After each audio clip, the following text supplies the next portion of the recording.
Hey there, welcome to Motorcycles and Diners, apparently, based on that sound. Nom, nom, nom. Yum, yum, yum. Here at the Recycle Garage in sunny Santa Cruz, California. Toot, toot. Good weekend. Hey, everyone. My name is Liza, and I'm a bikeaholic. Hi, Liza. Hi, Liza. Thank you. Yes. No judgment. I bought another KLR this weekend. Who sold it to you? Oh, right. Which An enabler. maybe a sign of a problem. Well, we'll get to that because I'm sure everyone here in the room tonight has equal problems to mine. I think we're all bikeaholics. I wouldn't necessarily call it a problem. It's a solution, darling. It's We'll a get to that. solution. So, eating a nice big fat meatball. It's Miss Emma. My name's Emma, and that's a spicy meatball. Ooh, that's a good name. Hello, darlings. Hey. Here I am in sunny Marina, California, USA. And life is good. It's not too And bad. I sold a KLR this week. Yeah. Toot, toot. You are an enabler. That is true.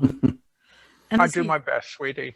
And joining us from his garage packed with scooters. Who else could it be? It's Bagel.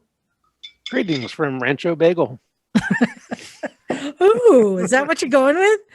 I'm thinking about it, yeah. Ooh, I kind of like that. And let's see. Is that the kitchen with purple walls? It's Douglas.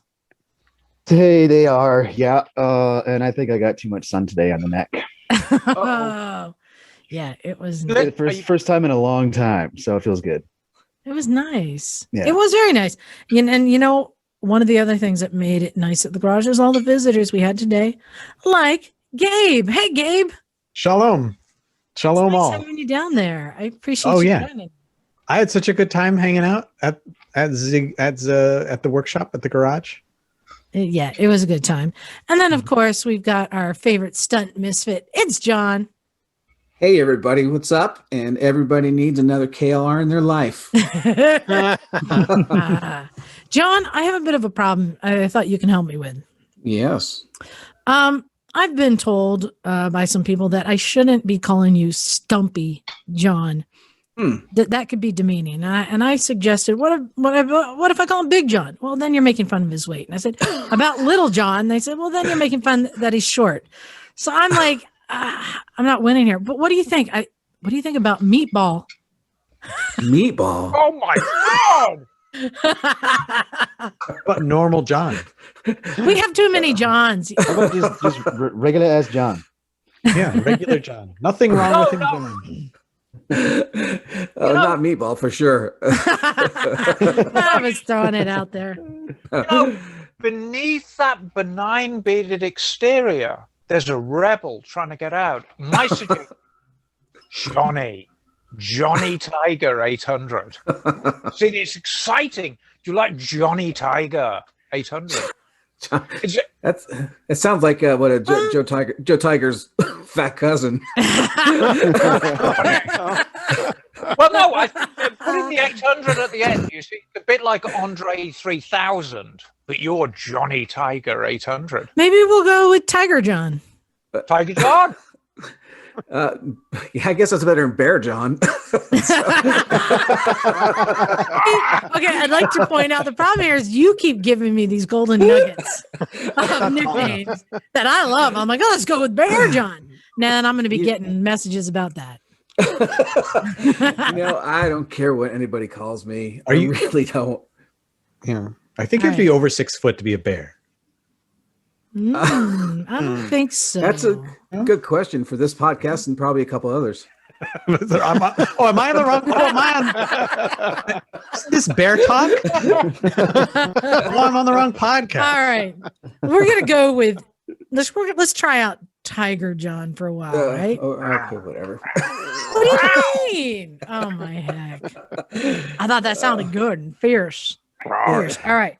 So yeah, so I bought a KLR. Thank you, Emma. It was a good deal. I couldn't pass it up. And well, of course it was a good deal. It was another winner from Moto Town. A snip, in fact. And you know what's better than one KLR? Two. Yes. Yeah. But Or 10. I've already thrown it up on Twisted Road. It's a rental. Twisted Road and Rider Share. I'm going to be adding it.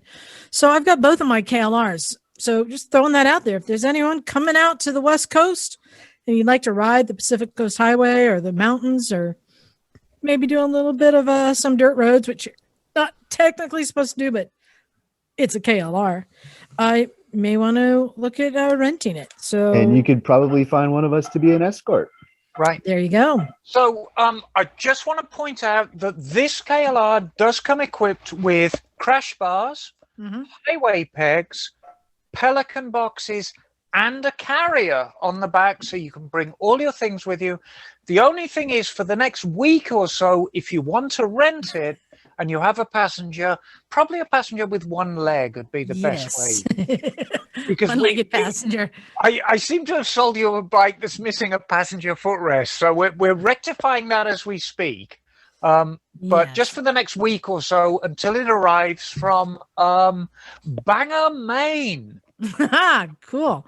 And of course, to anoint it as one of the pack here at the garage, I took our neighbor Evan, a nice kid who hangs out with us on Sundays, kind of a new rider. He's only ridden a handful of bikes in his life, and I put him on it and took him out for a nice ride up into the Santa Cruz Mountains, which included a stop. John, remember that super secret dirt location I took you to?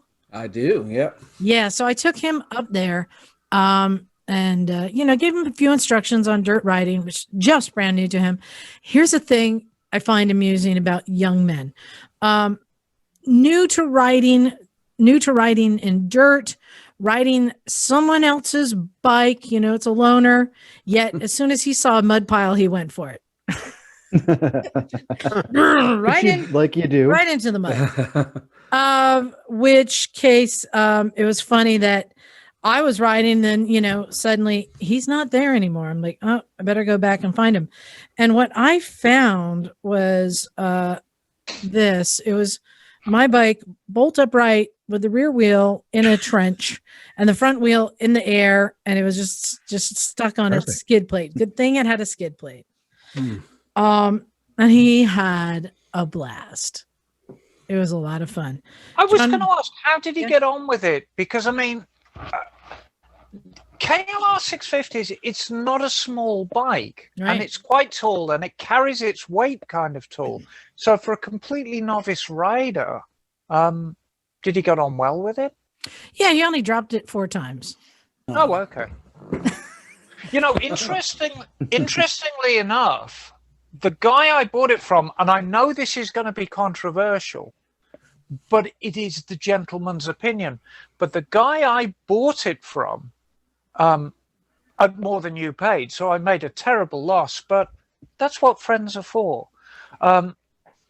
He had a GS1200, and he maintained for tough going, the KLR was a far superior machine. For him, maybe. Well, you know what? And it was a perfect bike for that trip. And I said, he fell over a bunch of times. There's no harm to it. Already came a little bit pre-scratched from its, earlier trips. He had a blast, and that's what it's great about. But the other thing I knew of on a KLR, which is not really gutsy, he wasn't going to get into trouble. It's a mule, and you just get in there low, and it's just going like pap pap pap. It sounds like a tractor. He asked me if it was a diesel. Make one. I know. So yeah, had a lot of fun, and so now I have another KLR. Dual KLRs. That's why we call you Liza 2 KLRs Miller. That's right. Arthur two kids Starting now. That's where that came from. I never knew that. Killer, yes. Well, now you do, John. And incidentally, while I'm looking at you, John, thank you so much for coming down and visiting and helping me.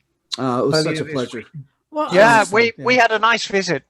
I was just about to say, let's get the Moto Town update. We should get intro music for the Moto Town update. Do. No, my very, very dear friend, Mike Beck, who is a musician of some repute, has actually written me a theme song, which is, he's written me two, and there's going to be two versions. There's going to be the kind of Batman-y theme.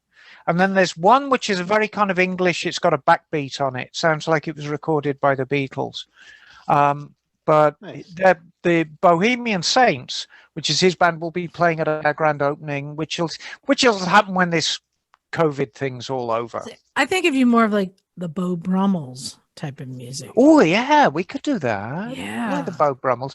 Anyway, so Moto Town. So I'm in.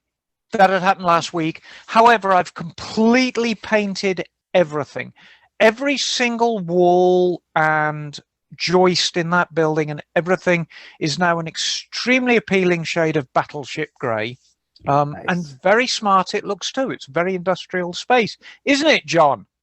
It's an amazing space. It's perfect. I got to see it too. Right.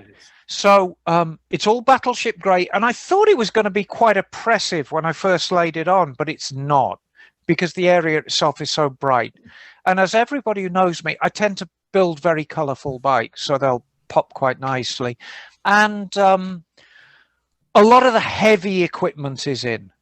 So that means my tyre machine is in, my press is in, my drill press is in, my sandblaster is in, Counters. my counter, my showcase, my actual workbench is in. I've got a very, very old school workbench, which is made of like mahogany, and it's got this top, and it weighs about 1 million pounds. You know, the gravitational pull of the earth is affected whenever I move it. So all the heavy stuff's in. I mean, inevitably we talk about an opening date, and I'm about 90% through the licensing process now. You simply don't just open a bike shop. There are licenses. And when you actually own a bike shop, there are people in uniforms who come down and say, do you have your papers? And so we need a hazmat license so we can deal with hazardous material, which I've got. We need a resale license so I can buy wholesale and then sell at a tiny profit to other people. I've got that. I've got a tire resale license. I've got a battery resale license. I have got my fictitious name change. I have got my Bureau of Automotive Repair license. So I'm deep in license land. The only one I'm waiting for is the license from the city of Marina.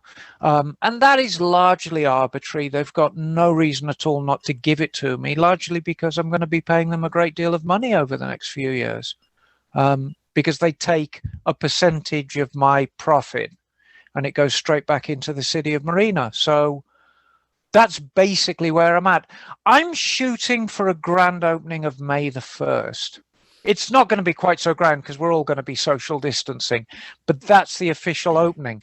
As far as the party, I expect a party in August, September time, when everyone's had their shots and we can actually enjoy the band and enjoy drinkies and burgers and hot dogs and just have a really, really good time. That's probably going to happen in August, and it's going to be a big party. So there you go. There's the update. John helped me with some amazingly heavy stuff this week. He's got this brilliant trailer, and we tested the carrying capacity to the maximum. My tire machine is far heavier than I could possibly imagine. That thing was a beast. It nearly killed you. And then it didn't have enough with that, so it nearly killed Jim. Mm-hmm. And it nearly finished off one of my fingers, but it's where it should be right now. And fully operational, I might add. Oh, that's awesome. So, yeah, so there you go. I'm very, very happy.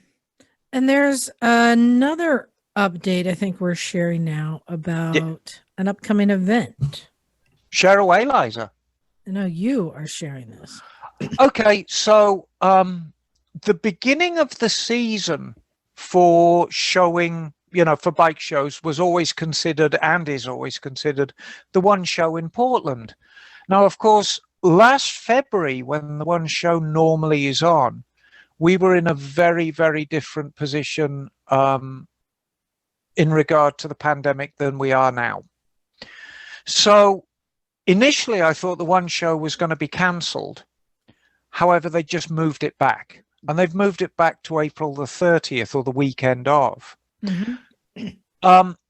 I submitted my pink Turbo Goldwing for review, and they've accepted it. So myself, McCarthy, Bagel, and potentially John Dalton, so a good contingent of Misfits, and a turbocharged 1975 pearl pink Honda Goldwing with Hello Kitty graphics, will be heading to the one show. That's exciting. So, Emma, I have some news. Fire away. I believe there's going to be some more Misfits there. Oh, brilliant! Yeah. Who's going? Jim and I are talking about it. Oh, nice. Fantastic. Just flying in for the weekend. Fly in, fly out. But if everything's looking good, the weather's looking good, I think we're in, because it's an outdoor event. And we've been there when it's been snowing, when it's been raining. Oh, God. You never know what the weather's going to be like there. Mm-hmm. So it's a big risk them doing this event, but both Jim and I have had our shots, so we feel that it's safe. And I appreciate that they've made it an outdoor event. So, yeah, I think we're looking at going. Gabe, have you ever been to the one show in Portland? You're muted. No, I haven't, but I want to go. I want to enter when this bike is running. I will enter it, and if they accept it, I will ride that critter up there and show it off. What do you think? Is that a two-stroke? It's a DR650. Oh, okay. Couldn't quite see. Well, we yes, your head's in the way of the cylinder head, Gabe. So Bagel was quite right in. Yeah. It's, okay. So yeah. Actually, we were going to get to that. Congratulations on getting the Goldwing in there. The Goldwing it's a crazy bike because you've done a lot of mods to that, including putting a turbo on it, which is what? Well, the turbo is kind of the least of what's been done to that bike, and it kind of developed it's developed on its own. The turbo started off as Emma Bravado on a show, I think 3 or 4 years ago, not long after I got it. It came to me like most Goldwings come to people, with a giant fairing on the front. There wasn't a windjammer, but it was a cheap knockoff of a windjammer.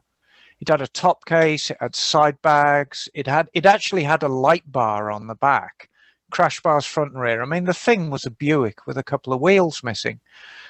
And my original intent was to take all the extraneous crap off, just turn it back into a completely naked 1976 Honda Goldwing, which is a very handsome bike, and just ride it around.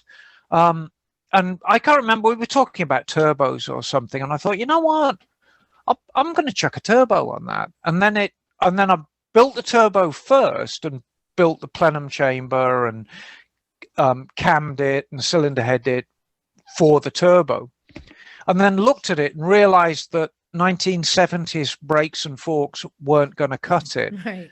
So then we did the forks, we did the brakes, and then the wheels looked a bit feeble. So then I went to 17s and put the radials on it. And so it's kind of been an ongoing development, and it's been a 3-year build thus far. It's running okay right now. I need to increase the fuel pressure a little bit. It falls on itself at the top revs, but it's truly terrifying to ride. It is absolutely terrifying. So it's very important to me. If somebody comes up to me at the one show and says that doesn't run, I'm going to start it up and show them that it does actually run and runs quite well, because it's got to run. It's a motorbike. And I can assure you I've ridden it round the block many times and terrified the residents of Marina with it. And it's an ongoing thing. I don't think it'll ever be finished. But well, and it's putting a turbo on a bike like that. You can't just go buy a kit. So where'd you get a turbo from? The turbo actually came. Well, it was very fortuitous because we were talking about turbos, and I said, right, I'm going to put a turbo on a Goldwing. Now, of course, nobody does a kit. The closest is Mr. Turbo, which used the old ATP kits back in the 70s. They're still in business, and they're in, I want to say in Torrance, but they do a universal kit.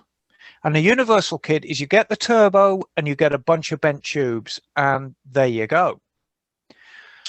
And it's still quite a lot of money. So I thought, I can do better. Well, meanwhile, I've got a lot of friends who drive fast cars. And I have a friend who had a Subaru WRX, and he rolled it and destroyed it. A couple of weeks after I made a rash promise, and I thought, that has got a TD05H on it, which is a nice, good-sized turbo.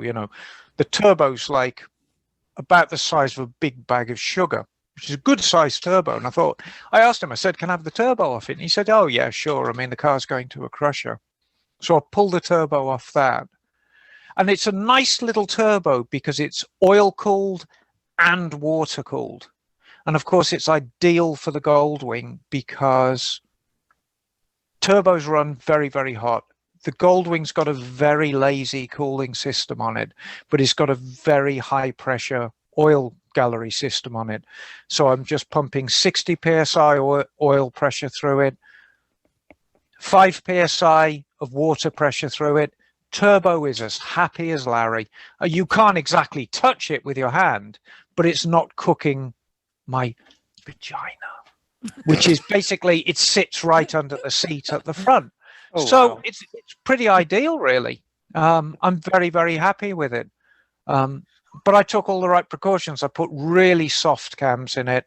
The head gaskets are giant. They're about the thickness of a quarter. I had a friend with a water jet, and he water jetted me some 2mm copper head gaskets because you've got to get the compression down. You can't just bolt a turbo on a high compression bike with choppy cams. It'll just run like a three-legged horse. You actually have to get the compression down for it to work properly. If you're running any kind of boost, that is. So let me ask you this. Why put a turbo on it? Well, that's a very, very good question. I think I'm sorry. I just have to. I have to interrupt. I apologize, Liza. I just objected all the basic underlying assumptions of that question. I was about to say the answer is because. My God. Yeah, no. The answer is motorcycle because. show. Well, yeah. I mean, Why put a turbo? Like, come on. No, I was just trying to set her up for that. I knew she'd struggle to find an actual answer. The out is because. It's awesome. Yeah, That's why we do so many things to our bikes. Because we can file it in the same category as why is a 60-year-old woman dicking around on fast motorbikes? It doesn't really make a great deal of sense, but I do pride myself as a builder. I pride myself on working to a very, very high standard. And that bike was only ever going to be a showcase for what I could do. yeah. If you want to leave your bike with me for service, I will take care of it because I can build that. Well, and I think that there's a bit of like first man to walk on the moon kind of thing, the first one to like put that combination together. It's kind of cool. But Gabe, you are looking at possibly turboing one of your bikes. Let's talk about that. Well, let's just start out by saying it's probably never going to happen. But there's a company in Australia, these guys in Australia, and if you want, I can look up the name of the company. But they offer what they claim is a turnkey turbo kit that you can bolt on in an afternoon. And I've seen videos of guys riding, like YouTube videos, helmet cam videos of them riding They're MT-07s, which, as you know, stock is a 68 horsepower motorcycle.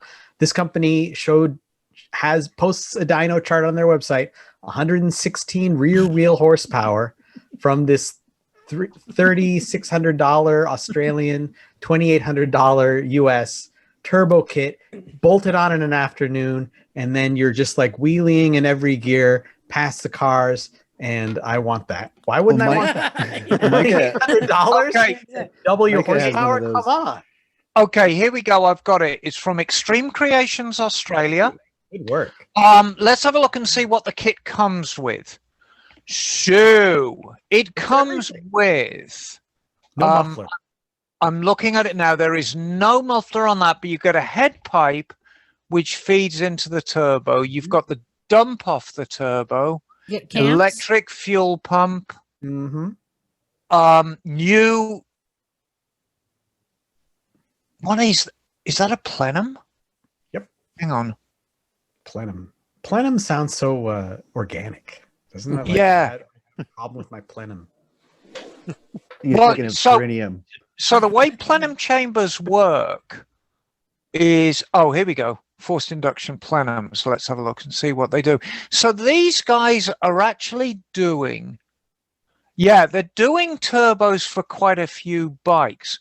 So they're doing plenums for CB 1000Rs, GSX 1400s, which is basically the naked Hayabusa. They're doing the complete kit. What else do they do turbo kits for? These are interesting guys. Yeah, they do one for the MT-09 as well, and the MT-10. Price goes up exponentially. And the Nikon, they do a turbo for a Nikon. Ooh. Really? Yeah, they do a turbo for a Nikon. So the MT-07 is 3,890, which I guess is in Australian dollars. That's Australian dollars, so it's $2,800 US. I don't know if that includes shipping. And the most expensive kit is for the MT-10, which makes sense because it's a 4-cylinder bike, which is 6,750 US. Well, the MT-10's on fast as fuck. Like, why do you need? Because we want to go faster than fuck. So, I mean, let's go back to basics. Gabe, I don't want to feel like I'm walking on you, but it'd be. I would pay for that, but go on. Okay, good. Do you want me to put my stilettos on when I do it? Ooh, do I pay extra for stilettos? Yeah, I bet you would. Let's start with flats, okay? And we'll work our way. We'll work our way up to the 4 inches. So let's talk about what Crocs. Do you have a pair of Crocs that might be? Oh God! Hey, you chicken. There's 2 things that are not allowed in my house, and that is Crocs and Birkies. Anybody who comes into my house wearing Crocs or Birkenstocks will get their footwear burnt, darling. Burnt. So what turbos do and superchargers? Turbochargers and superchargers basically do the same thing, but they do it in a different way. If we regard an engine, an internal combustion engine, as a pump, it sucks in air-fuel mixture at one end, it compresses it, it sets fire to it, it ignites it, it produces power, and then it spits it out at the other end. That's the basic suck, squeeze, bang, blow. We all know this. What a turbocharger or a supercharger does is it takes vacuum. Now, we can test our theory.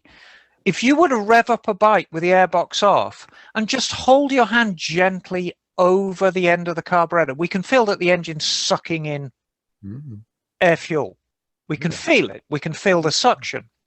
What a turbocharger does is it pushes the air in. It takes vacuum and it produces pressure. Now, the drag race guys are running massive pressures. They're running 20, 25, 30 PSI. On the street, we don't need that. 5 PSI, 10 PSI is plenty. And it basically pushes the air-fuel mixture in. Now, a turbocharger is driven by exhaust gases via an impeller. It's a little turbine. And that's why you get this very pronounced turbo noise. And that's what I wanted the feature of the Goldwing to be. I wanted a big turbo. I wanted it open. I wanted you to hear that thing spool up. And it makes lots of turbo noise. That's why I like it. A supercharger does exactly the same thing. It pushes the air-fuel mixture in, but unlike a turbocharger that's driven by exhaust gases, it's driven by a belt to the crankshaft. The difference, superchargers are silent. And you go, wait a minute, hang on. I've heard a supercharger and that thing whined like crazy. You're not hearing the supercharger. You're hearing the tooth belt that drives it. The supercharger is driven by a tooth belt. And as the belt goes over the pulley and the teeth engage, it squeezes the air out because it's such a tight fit. And that's the whine you hear off a supercharger. Some have straight cut gears because you have contra-rotating impellers in them. You can get a bit of noise off those. But the majority of the noise you hear is from the tooth belt. So there you go, forced induction. That's the proper term for it. Forgive me, Gabe. The floor is yours, darling. Oh, well, no, you did a good job. But, I think the knob, because look, if you go on eBay and type in motorcycle turbo kit, all this stuff crops up for like $250. And I'm pretty sure that doesn't give you everything you need. Because there's a lot of ancillary stuff that goes onto a turbo, including like a wastegates. Like we were talking a little bit about it today, me and Emma, and you got the wastegates and you got the blow off valve. And honestly, like, I don't know what all that intercooler. Intercooler. You can run an intercooler. Yep. Yeah. I mean, everything sounds like all this stuff sounds Yiddish, by the way. An intercooler and a plenum. Like, oh, I've got such a plenum. You've got to have a short connection from your intercooler to your plenum. Wait, right. The gastroenterologist told me. And you can send those emails directly to complaints at clevelandmoto.com. Sal Rosenberg. He insulted me and my shoes fell off. Remember Sal Rosenberg? Okay, Sal Rosenberg. Oh, I lost my glasses. My glasses. No, but Gabe, hearing you talk about that today, it made me think about, expensive modifications to bikes that don't really increase the value. They're fun anyway. I wanted to hear from, the rest of the Misfits, like what mods they've seen or done or want that are expensive but don't really add value. But on the flip side, I also want to talk about affordable modifications that actually increase value.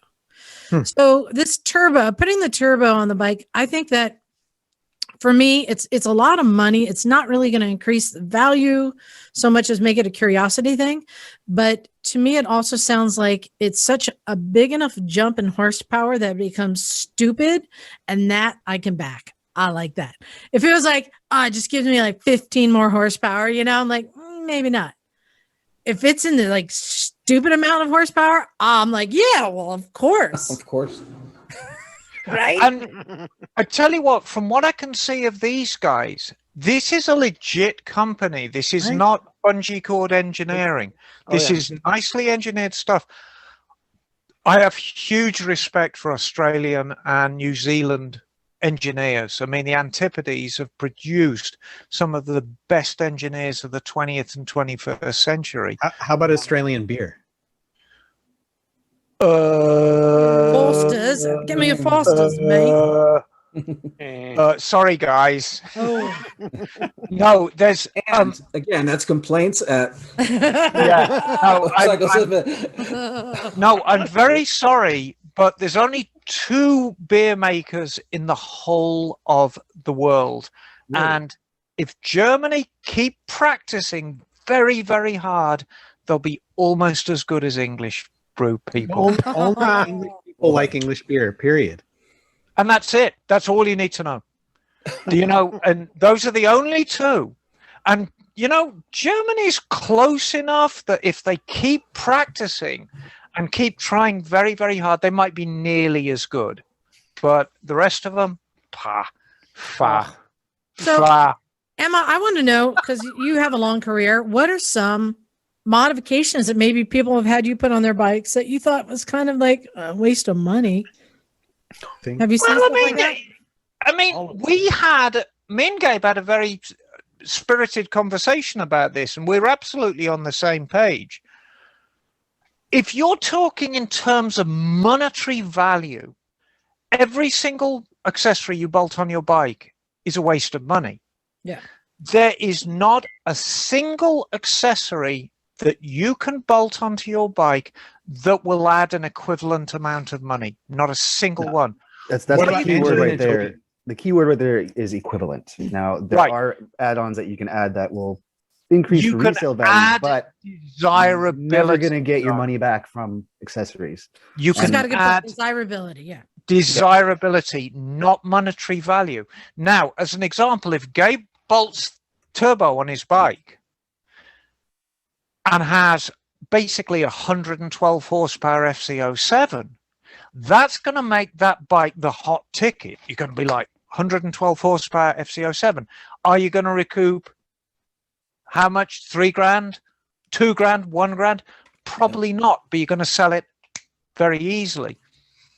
Consistently, the best bikes to sell consistently are the bone stock ones that are completely unaccessorized, including the paint. You know, you go on a Craigslist and you'll see 1974 Honda CB750. Beautiful bike, and it is indeed a beautiful bike. It's still got 4x4s. It's beautiful. And somebody's given this gorgeous metallic black paint job. They won't sell that bike. Nope. All they got to do is strip all that paint off that they probably spent a fortune on, paint it back in stock colors. Bam! It sells just like that because you've returned it to stock. Wait, Liza, can I maybe posit another point of view? Yeah, sure.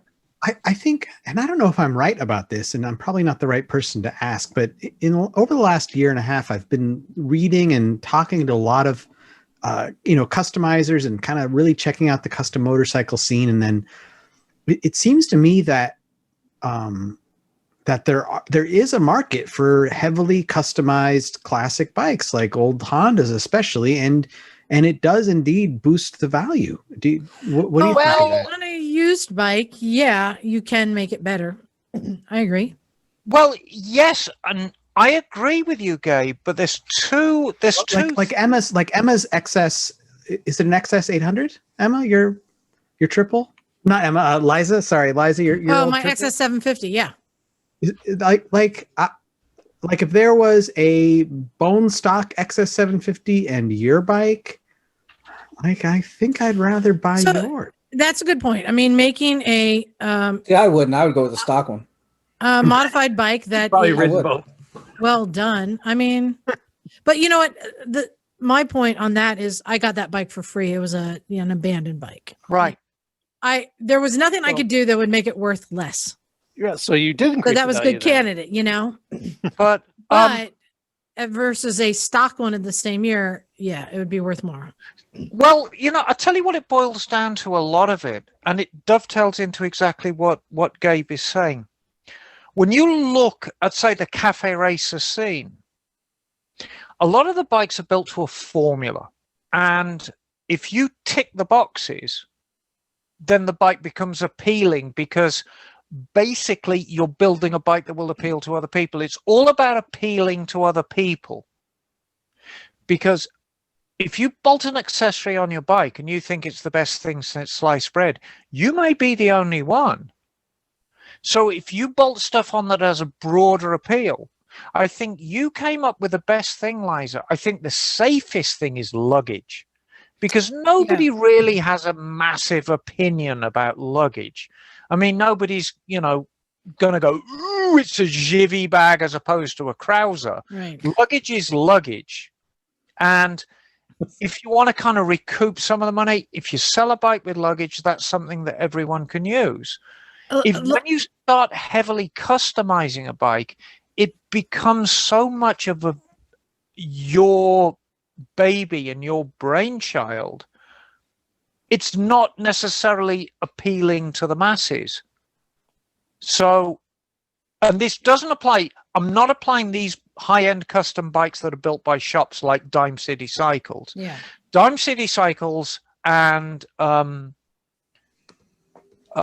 trying to think of another one, Deus Ex Machina. Yeah. They can build as many bikes as they want. They'll sell every one because that's a customizing shop. That's like buying a bike from Von Dutch or something. I'm talking about just regular used bikes that Joe Soap has built in his garage. And, you know, I spent $1,000 on accessories, so I want $1,000 more for the bike. Doesn't work like that. Yeah. And Gabe, let's just establish there are, name customizers out there like Roland Sands or something, and anything they touch, they do such a good job, and they'll take a brand new bike, right? And make it better. So we're not talking about that. We're talking about the average person who's going to start modifying, chopping, replacing parts. And yeah, when you talk about what will increase the value for me, luggage is a huge thing, even if it just has a top case. But especially if you get into side panniers, especially when you get into bikes like the GSs or the Africa Twins, if it has panniers, aluminum panniers, it's worth a lot more, because without it, it's like, well, who would want that? There's certain things that you immediately put on the bikes. But let's talk about some other. I know we've all had fun and modified things and wasted our money just because it was cool or fun. And the reality is, it doesn't increase the value, but it makes you feel good. I want to know, what are some of the things that you guys have wasted your money on? What about you, Bagel? So there's certain things that people spend money on with scooters, which I think is also the case for motorcycles as well. One is exhausts. And there's a whole range of exhausts that are available for scooters, especially the vintage two-stroke bikes. From just stock type exhausts to all-out expansion chambers, and of course you need to rejet with those. So you got to buy jets and other upgraded carbs to go along with it. Then there are also cylinder kits that people will get to have a larger bore. Other cylinder heads also to go along with that as well. And for there's also gearing sets for scooters as well, which I guess doesn't apply to motorcycles quite so much, where you're changing out the gears in the gearbox. Then also for modern Vespas, there are a whole variety of aftermarket variators and clutches, which are used in the CVT transmissions to try and get different performance out of your bike. These things you've done, Bagel? These are all things that I've done. Okay. Pretty much. Yeah. And the modern Vespas, I will have to say, all the kits that I've tried for variators and stuff, I have gone back to stock on those. Right. Although I really did like the Melosi cylinder kit on my 300 until I ate a valve. So that one I do hope to get going again soon. It's the white one behind me right there. Yeah, I mean, I've done that on my Ducati. I needed new levers, and I bought the very expensive CRG levers because I thought they looked cool, but I also like that they're kind of hinged, But I'd say like the worst offender is back when I rode a cruiser and the Kuryakin catalog, Oh, and the Kuryakin catalog and the Darren catalog and Cobra mirrors, turn signals, license plates. Yeah. I'm gonna throw a wrench in the works. Are you sitting at a computer terminal, Liza? I have my phone. Okay. I'm going to share an eBay selling listing, and I want us to discuss it because this is a customized bike, but it is extremely well done. And I think I can. Send it to me. Okay, I'm not going to send it to him. I'm going to give you the listing number. Oh, hold on. Let me see. Oh, it's so complicated. It's easy. If I just give out the listing number, we can all look at it. Send it in the chat if you could. Yeah, just put it in chat. Or Oh, here you go. Yeah, you drop a link in there. Screen share. Well, I'm working off 2 different computers here, so I'm just going to put the number in the chat, and then you can type it in. Here we go. And this is an example, and I'm really not sure what to make of this. It's very overpriced, but it is beautifully done. On eBay? How is that possible? People still sell bikes there. Okay, so I just posted. That's the number. If you post that in the search bar, and we're going to see a bike that really doesn't have a great deal of value, that has had a massive amount of money spent on it, and I mean a massive amount of money. It's a pretty bike. Beautiful. It is a pretty bike. It's a beautiful bike. So what we've got here is we've got a 1993 Kawasaki ZX1100, and it's about a $3,000 bike. That's about the going rate for Zephyrs. So what this guy's done is... It is one replica. Yeah. Now that exhaust system is $2,000. I know those exhaust systems. They actually make them for the new Z900s as well. So it's got a replica Z1 exhaust on it. Had to be imported from Japan. It's got a very expensive paint job on it. It's got very expensive side panel badges on it. So what he's done here, all the money he has spent on the bike, he's just added to the value. Now, it's a very nostalgic bike, but it ain't worth $6,000.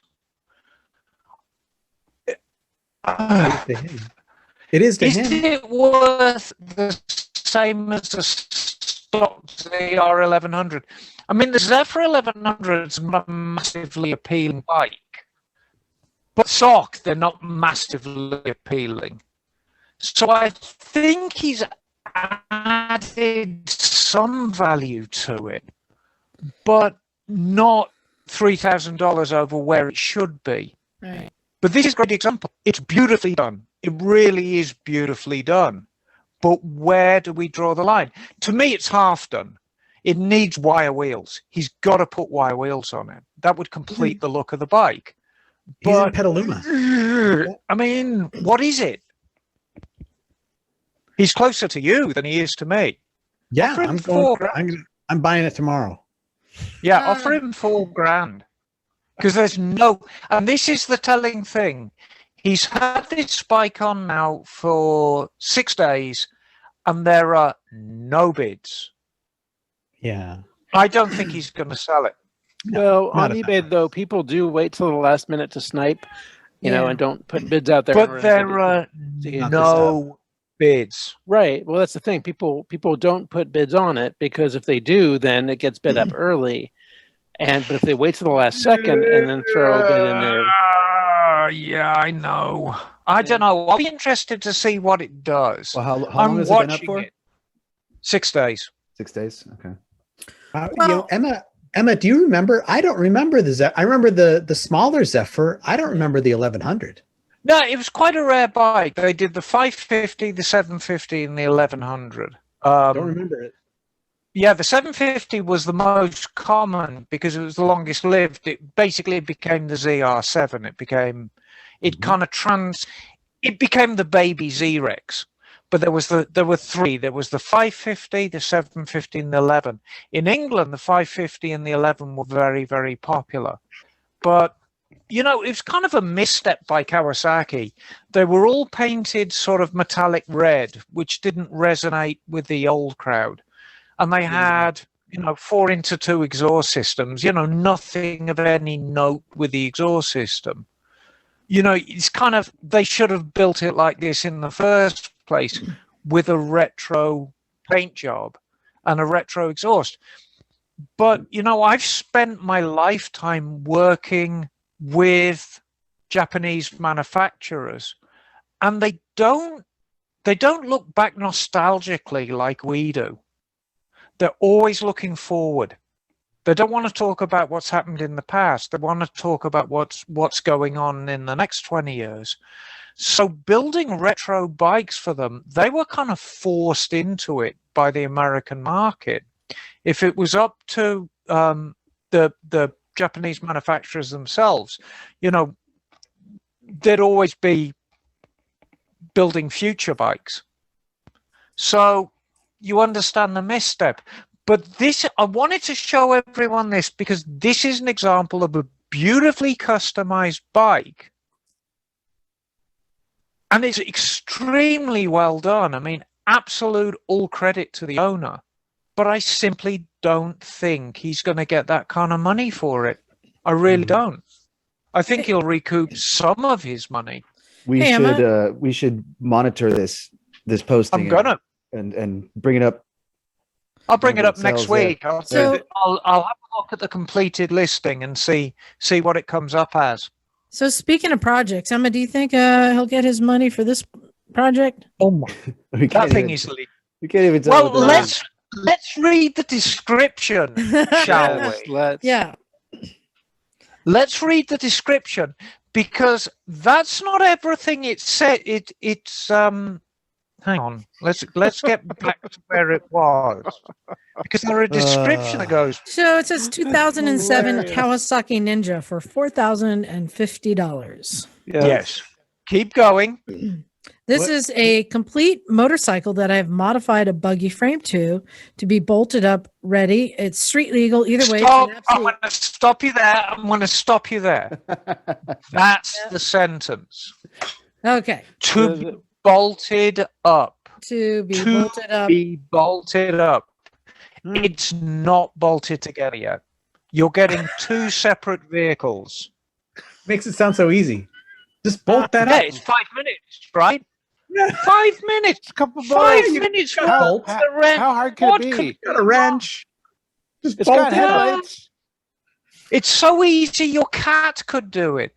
If your cat had opposing thumbs, he'd finish it in 5 minutes. What could go wrong? The windshield is totally RTV'd in place. It's good to go. I just noticed something on the seat. There's like a cowboy hat on the seat. Dang. Now, if they include that sweet Stetson, I'm in. Yeah. Wait, what is this? It's what model Ninja? There's a hat. There's a leather hat on the seat. It's a Ninja trike. Yeah, 07 Kawasaki Ninja. That's the thing. It's been bolted up to a buggy, a two-wheel, a front-wheel drive buggy. Into a spider style trike. I want to say this is not how motorcycle tires work. So you can have it as a motorcycle or a buggy. This rear wheel or tire is designed to be leaned in order to turn. Now, yes. Yeah, there's so many things wrong with this. It's just going to wear out the center. Yeah. This whole post is just pissing me off. It's got car tires on the front and a motorcycle tire on the rear. Yes. And that bike needs to lean in order to turn. So why do this to an 1100? Why not put it to a 250? It doesn't need to lean to turn because the front wheels are going to turn. Yeah, you got front wheels. Right. It's all quite gruesome. It's just the motor and drivetrain, basically. I'm sure it'd be great in a straight line. Exactly. It's ugly. You should have put a drag ninja. This is a perfect example. You buy this buggy kit and you bolt a bike up. You're not getting your money's worth. But here's the thing, though. If you notice, it has the motorcycle license plate on it. So what they did was they just welded a Volkswagen front end onto the Ninja frame and just called it a 2007 Ninja. Yeah. Because it still has the 2007 Ninja plate. And that's what it's registered as. There. Oh my God. Ninja. So what do you guys think? Only people in Georgia would come up with something ridiculous. Oh. Yes. And no, you can't our say friends in that. Georgia, you can send your complaints to Phil@clevelandmoto.com. So what do you guys think, though, about mods that are very common, but can be quite expensive, like seats and exhaust systems? Do they add value? No. Paint. No, I mean, no. It's just stickers add value. Like this Value, you don't know who bolted the exhaust on and whether it's been tuned right or there's just so many variables with that. And the seat, I mean, come on. You know, everybody wants their own seat. So Do you want to know I'd rather have a stock seat on a bike when I get there, and then I can go from there. Yeah. Do you want to know how to add 5 horsepower to a bike? Skip the breakfast burrito. Stick one of those on it. Guaranteed 5 horsepower. You want to know how to add 10 horsepower? Stick one of those on the bike. Guaranteed 10 horsepower. No, there's nothing that adds monetary value to a bike. No, and There you know, really a perfect isn't. example of that, my KTM Super Duke that I had, that was the Parts Unlimited model bike. It had everything that they carry on there. Very nice, expensive parts. It made the listing look good, and as she said, desirability. If there were 2 identical bikes for the same price, they're more likely to go for the one with all the Farkles. But it did not increase the value of it, even though it had thousands and thousands of dollars of carbon fiber and stuff on it. It's always better to take that stuff off, sell it separately, sell the bike bone stock. Right. Yeah, that's what they want. Right down to the paint. So other than Luggage, can anyone think of any mods or aftermarket kits that actually increase the value besides that buggy kit? Well, maybe I was thinking maybe heated grips. You know, if you got a bike like the KLR that has no heated Desirable, grips. not the KLR doohickey. Yeah, on the first gens. I think that's a thing now, though. Everybody's done it. Yeah, but if you get a bike that has it, and I have a bike that doesn't have it, I'm going to pay more for the bike that does have it. So I don't have to do it. I could say my Africa Twin had a recall on the tank, and I had that done. So did I increase the value? Yeah, maybe. Yeah, I don't know. I mean, it's I would on a pay more KLR for that bike than one that hadn't had that done. Well, truthfully, if NHTSA were doing their job, and there's no reason why they shouldn't, you wouldn't have been able to sell your bike without that modification being done, Liza. What about like any electronic systems, like GPS or stereo? Because it's not necessarily the component. I've seen the most gorgeous components, and the wiring is just a rat's nest. Yep. 100%. And the KLR is a great example. That bike had a couple of very nice ram mounts on the handlebars, which the previous owner wanted to take back. And the ram mounts themselves were very, very nice. But dear God, the wiring was a rat's nest. And it put me off the whole thing. In fact, it put me off my lunch. It was so ugly. I had to go home and have a little bit of a cry after I'd seen that wiring. It upset me. I have one thing. How about something like you might have some perspective on this, Emma? Extended warranty. Like if you're selling that's an interesting one. Yeah. And I know how you can get those things super cheap. So if a savvy owner had a bike for a year or two, decided he didn't want it anymore, she didn't want it anymore. If they had that extended warranty on there that they were able to get really cheap, they might be able to leverage that into a little extra dough. I think that might be a good conversation for another time, because there are extended warranties and extended warranties. The best in the business is Kawasaki. Kawasaki's extended warranties are just amazing. I'm not sure about the private ones, because, you know, we've all seen the ads on TV. We've all seen the ads on TV, you know, if your car's this and this and this and this, get an extended warranty. Well, what that basically is a service contract. And that it's in the tiny little fine print. When you sign up for one of those things, you have to take your car into an approved dealer and get it serviced, blah, blah, blah. And, you know, it's expensive. I had some experience with extended warranties when I was at Monterey Peninsula, some aftermarket ones. And a couple were very, very good. I mean, the bike was repaired and we just gave them a bill and they cut us a check. Other time, it was like trying to get blood out of a stone. And in fact, a couple of the companies were so bad. The customer would come down and say, well, I've got an extended warranty on this, and who's the company? And they'd say it's by blah. So, well, here's what's going to happen. You're going to pay for the repair first, and then the extended warranty people can repay you, because they ain't going to pay us. So with the correct, especially a factory one, I think, Gabe, it's going to add value, but it's got to be a factory one. If you get that extended factory, that Kawasaki or Suzuki warranty, that's got to add value to the bike. It's got to add peace of mind, hasn't it? It does, but on the other hand, when I buy a Japanese motorcycle, yeah, they don't need much. I feel like it doesn't need a warranty. Like, when have you, like, I don't even know anybody who's ever like made a warranty claim on a Japanese motorcycle. Honestly, I mean, I'm sure it happens a lot, but personal experience, I don't have any of that. Yes, that is a good point. Emma, I have an email that I sent you. We have a listener who actually emailed us, and with the title, should I have put that on? So he's done some with his bike that he's got some questions about. Put it on. Put it on. So while she's reading, I'll share with you. No, well, what? I was good. Go ahead. What's that? I was going to share a picture of the bike as you read it. Up. Yeah, I know. Read it. Oh, there it is. Look at that. Ooh, cool. Oh boy. That's so I like the backdrop. Oh, I want to eat mushrooms and ride that bike. Okay. All right. So, this email is from Trevor, and it is entitled, "Should I have put that on?" Which is, funnily enough, what I say to myself every morning when I rifle through my clothes closet. Yes. Should I have put that on? I am a new rider living in southern Arizona.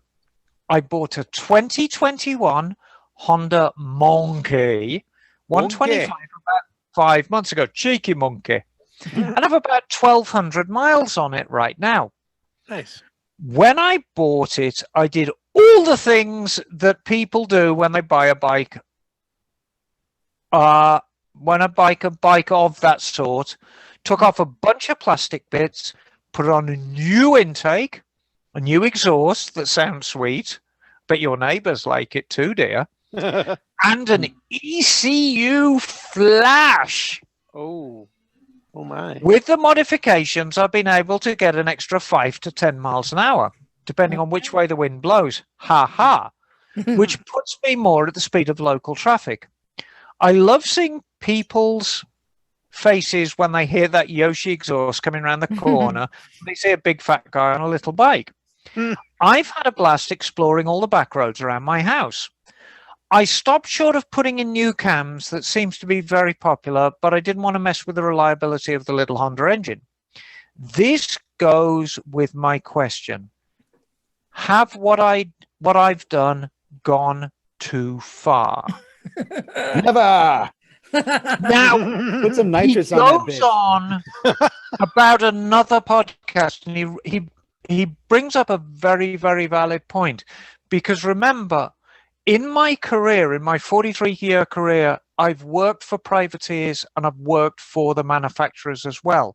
And what he says, and I'm going to précis the second half,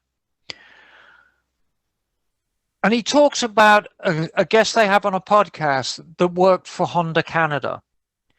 And the amount of research and development I'm going to make an exhaust system for a bike. The amount of research and development time and money they spend on that compared to the amount of time and money on research and development, say, the manufacturer puts in to their aftermarket stuff. And it's night and day. I mean, basically, I could go down to my local tube bender and I could get 100 tubes bent, put a loud megaphone muffler on the end of it, call it the Emma Special, and sell them as a performance exhaust. I'd buy that. I know you would, because it'd have my angry face on it. It'd be like, excellent. Give it the beans.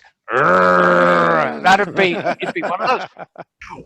But the point is, if Honda come out with an exhaust system, it's been on the dyno. It's been through noise tests. It's been through harshness and vibration tests. They spent thousands on it. So, and I can vouch for that. But they answer to a higher power, Emma.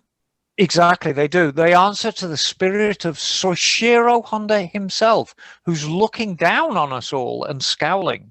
Good. You know, but the answer is he's asking the wrong people. Has he gone too far? Because Trevor, Yes, it's your bike. It's your bike, and you can do with it what the hell you want. And if you're asking me if you've added value to it, the answer is a resounding no. You haven't added a penny to the value of that bike. Right, but if it works for you, then it's great. Wonderful. Now look, I want to testify. I want to Just testify. for our listeners, that thud was his cat being tossed aside. Digging his claws into my thighs. It's very painful. Oh, no. Can I testify to what Miss Emma just said? Yeah. Well, look, so so that's my motorcycle behind me, and bonus points if you can guess what it is. Well, yeah. Oh, it's an FC07, isn't it? Hey! Right, but I improved it by tearing all the bodywork off and throwing it all in a dumpster because that's where the FC07 bodywork belongs. I give complaints directly to Emma, but because I think the FC07 is the ugliest motorcycle made in the last 50 years. Yet you bought it. I bought it because the motor is kick-ass and the bike weighs 400 pounds stock, and now my bike weighs 370 pounds and makes 70 horsepower and is kick-ass. And that's now his child being thrown aside. Oh, do you? Anatomy for cursing. Anyway, Hey, do you have a child? Can we meet your child? Oh yeah, Isaac, come here. Isaac, come here. Oh, he's gonna love this. Okay, let's remember Emma from. Hey, Oh, is this Isaac? there we go. My son Isaac. Isaac, Hello, darling. Hello. Oh my gosh, I'm actually being streamed live. You're being. You are streaming live. You are on a live show, young man, and you have an audience of 5,000 people. So is there anything you would like to say? And that's a no. No, he's fast out with the excitement. Fantastic. Overwhelmed. Okay. But just going back to the FC7, I put an R6 front end on that, tore off the bodywork, Okay. and that bike is worth I've put $1,000 into it, right? Subtracting the money I got back from selling the stuff I didn't want, and that bike is worth probably $2,000 or $3,000 less than a bone stock 2016 FC07, right? But that bike is so much better than FC07 on every level. And yet, if I went to sell that bike right now, I would maybe get $3,500. Yeah. And it would take a while. That take payments or what? How you try to sell it? I'm not going to sell it. I have to be buried with He that made bike. it. Then for don't him. sell it. I'm not gonna. I'm gonna turbo it. Just so you know, if Naked Jim was here, he'd totally be on your side because he took a sawzall to his Xfinity rally and took bits off that he hated. It's like, On what kind of bike? his Honda 250 rally. Oh yeah, well yeah. Stock motorcycles are usually pretty hideous unless they're Italian. They're all ugly. All right. Well, Gabe, you are very proud of your modified FC07. In fact, I believe you started a Facebook group. I did. For other people like you. How many? Is there 2 or 3 of you now? There's 116 members on the group. Wow. Good Lord. Yep. Yeah. If you want to go to Facebook and do a search for modern motorcycle customizers of FZ MT XSR. And it'll show up there. And my group is for people who are interested in not just bolting on a pipe or a pair of $15 bar end mirrors they bought on Amazon, but actually tearing their bike apart and fixing everything that's wrong with it. So basically, you've created a group on Facebook of people to enable you to do things like put a turbo on your bike. Yeah, and now it's a tax Yeah. deduction. Cool. Is everyone taking notes? Cha-ching. I'm going to start a church too. So, Hey, I- there you go. But you did bring up something, and I think we've talked about, Emma, suspension is so important. Is putting Yes. on better suspension, does that increase Yeah. the value of the bike? it increases the rideability, but I think 80% of riders could give a shit about suspension, right? Like really, I mean, they have like a kind of a idea in their head, like, hey, like this suspension should be better. Everyone tells me it should be better, but most people, they're smart people, and they ride within their limits, and they ride within the legal limits, and they don't do track days, and they don't need suspension upgrades. They don't want to go 80 miles an hour down a potholed, single lane road going through West Marin that's barely paved. Can you tell me where those are? Oh yeah, I will. Yes. All of them. And I would add that the majority of people have never ridden a truly well suspended bike, because if you get on a bike that has really had the suspension set up, and not just set up, but set up for you, it's a wonderful thing.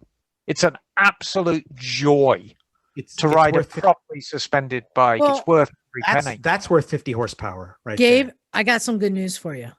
And Okay. actually, for everyone else listening who's in the Northern California area, but in 2 weeks on the 18th, we're going to have JP Hans down here doing another suspension setup day.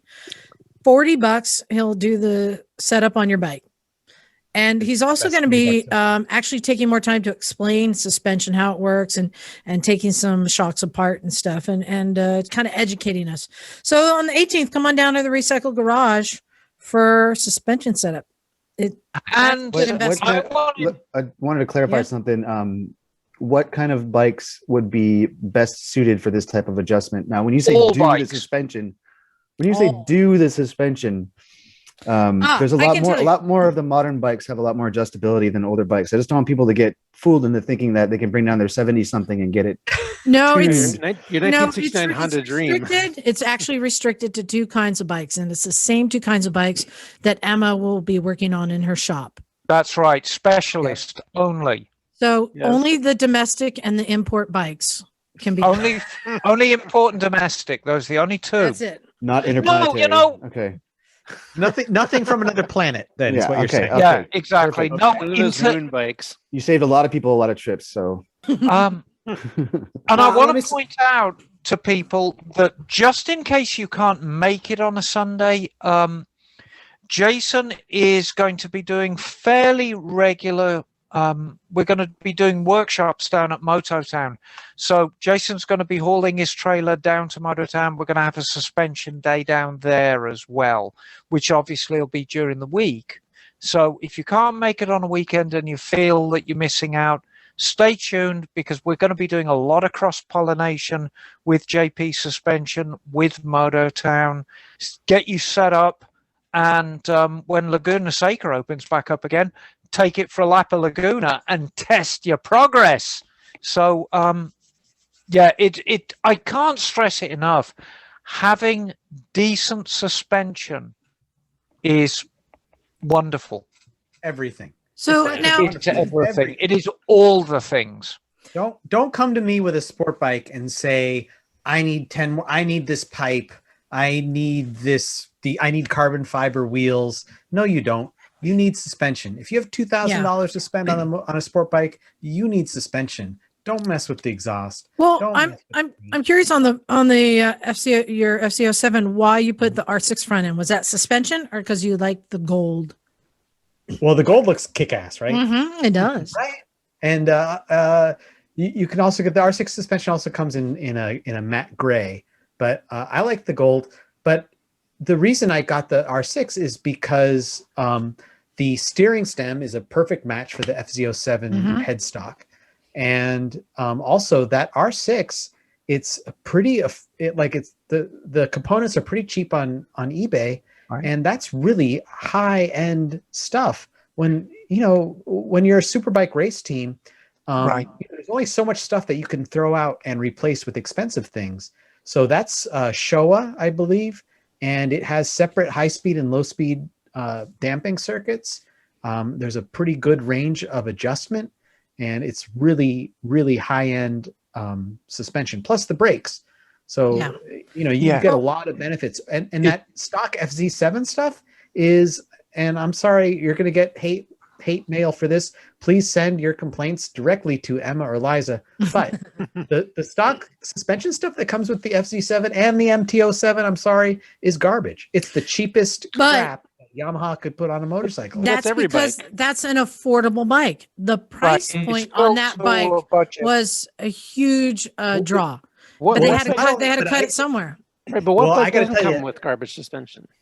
The MTO7, FZ07, not only are the suspension components crude, because crude is one thing, like low tech, crude damper rod stuff is one thing, but also this stuff is very like low quality materials. Those fork tubes, they bend at the drop of a hat. And it's outsourced to the lowest bidder. Feel it on the racetrack. I put in I had emulators on the FZ07 forks. The emulators didn't work as well as they would on a 20-year-old SV650 because the forks were just like, they're just flimsy and you could feel it. Yeah, there's a lot of flex in those forks. They fold up quite well in an accident as well. But yeah, I mean, you nailed it. I mean, the difference between an FZ07 and an R6 front, it's a completely different setup. The R6 actually got cartridge forks. The R6, I mean, it's only ever been from day one, going back to the Thunderbox or whatever it was called back in the day. It's a race bike with lights on. And so it's carried itself like a race bike with lights on. So it's always been an overachiever. It's a punchy overachiever. Good choice. It's perfect. You can't go wrong.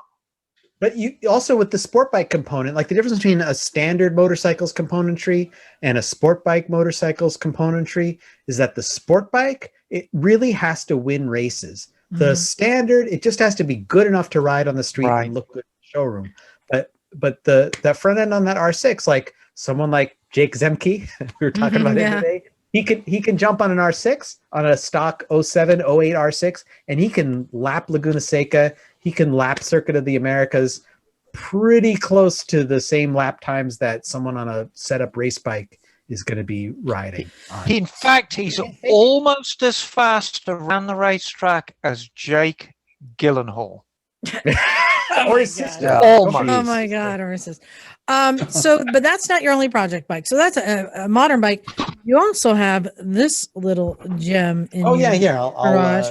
Let's share that project. Douglas, see if you can guess what the bike is, or John, or Bagel. Yep.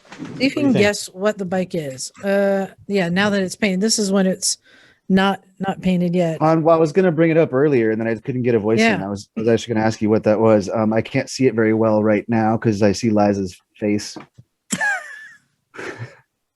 Gabe, you have to talk. You have to talk. Actually, okay. All right. Well, what should I describe it so people can guess? It's a single cylinder. It's an air-cooled single cylinder, Japanese off dual sport motorcycle. Okay, now scoot over. Still in production. And I think entered production as early as like 1986. The current version has been in production since 1998, I think. 650 single, 4-valve, air-cooled, oil cooler. It's a DR650? It's the DR650, that's right. That's what I thought it was earlier. The gas tank looked different in the seat, but the motor screamed DR650 to me. Emma saw the picture and she guessed the origin of that gas tank in about 15 seconds. Yeah, that looks like Excel to me. Wait, hold on. You gave her more clues than I had. I got it in 2 guesses. But the thing is, I mean, you're dealing with a pool of maybe 5 gas tanks. I mean, the Japanese manufacturers do not put aluminium gas tanks on everything, darling. Nope. And it just screams TT500. Well, you know that bike screams dirt bag.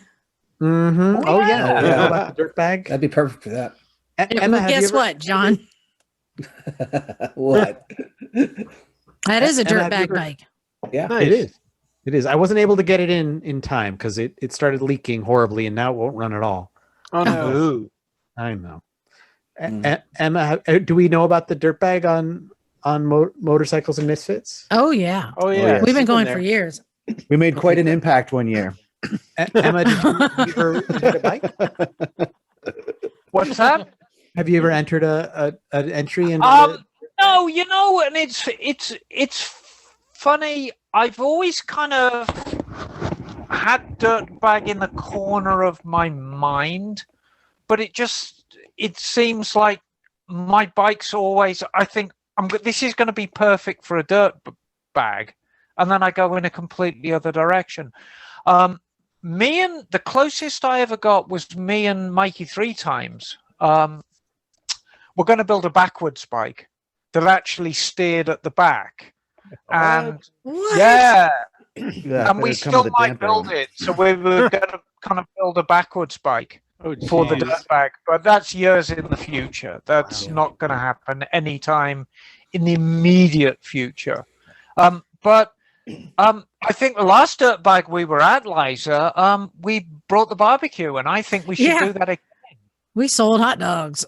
Yeah, buy a Misfit a hot dog and boiga. So tell us about this project. So was this another perfectly decent bike that you just decided to chop up? No. Okay, this is a bike. I wish I had it. So my friend Alan Lapp is a fabricator, welder, art director, graphic designer. He's an amazing kind of self-taught fabricator. And he built the most incredible entry in 2015 using this DR650 motor. The DR650 itself was the used to be owned by a kind of a local motorcycle celebrity, Wade Boyd, who's run 11 Isle of Man TT races. Mm-hmm. His girlfriend rode the bike into a stream and then sold it to Al. And then for some reason, the main bearing seized. So he took it apart, and then it sat for a while, and then he needed a motor for the dirt bag challenge to build. He built this crazy chassis out of tubing with an alternative front end. Yeah, it's crazy. This is one of that girder front end. It has like a girder. Yeah, I remember that one. It's crazy. Yeah.